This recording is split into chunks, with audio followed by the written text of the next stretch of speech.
Баба Машинның шәкірт болуы. Қожа Ахмет Яссауидің ілімі күшейіп, басқа қаладағы діндар мен шайхларға да жетеді. Бәрінің көкірегін қызғаныш дерті жайлайды. Яссыға ағылып келіп жатырған жастар да надандардың күншілдігін арттырады. Яссауидің ілімін теріске шығарғысы келетіндер көбейеді. Оның бірі Қорасан елінің дін ғұламасы Баба Машин еді. Баба Машинның бір әдеті көкте қалықтап, құс сияқты ұшып тұратын. Оны көрген халық таң қалатын, өзін әулиемін деп санады. Бір күні Қожа Ахмет Яссауидің әулиелігін естіп, менен асқанда әулие бар ма екен, көрейін мен оны, деп Яссауи шаһарына қарай жол тартады.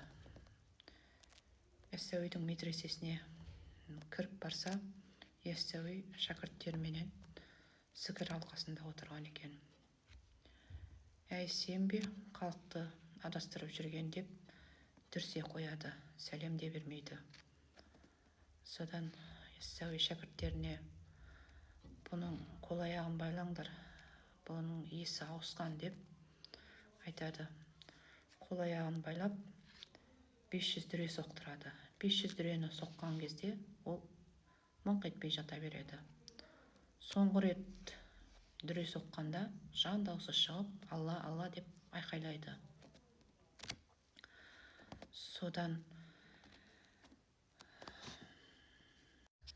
бір шәкірті, неге бұлай 500 дүре соққан кезде былқ етпей жатты да, соңғы дүрені соққан кезде қатты жан даусы, ащы даусы шықты деп сұрайды.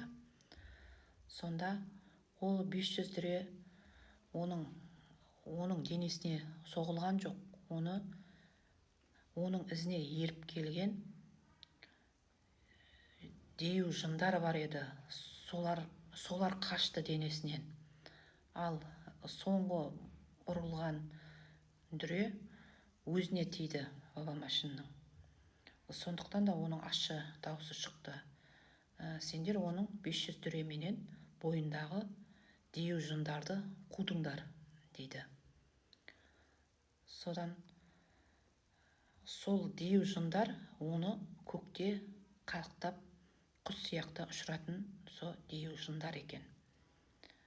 Ол өзін әулиеге санап, өзімнің қасиетім ғой деп, әулиемін деп мақтанып жүрген болатын.